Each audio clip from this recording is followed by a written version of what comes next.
9 கோளும் ஒன்றாய் காண அங்கு கற்பகம் என்னும் கடவுளின் மெய்யில்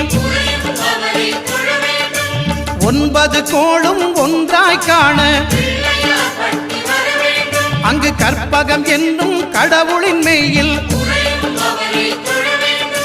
சூரியன் முதலாய் 9 கிரகமும் பலவித குணங்களை கொண்டிருக்கும் எங்கள் கற்பக தருவில் அவை வரும்போது ஒன்றாய் சேர்ந்து பலனளிக்கும்.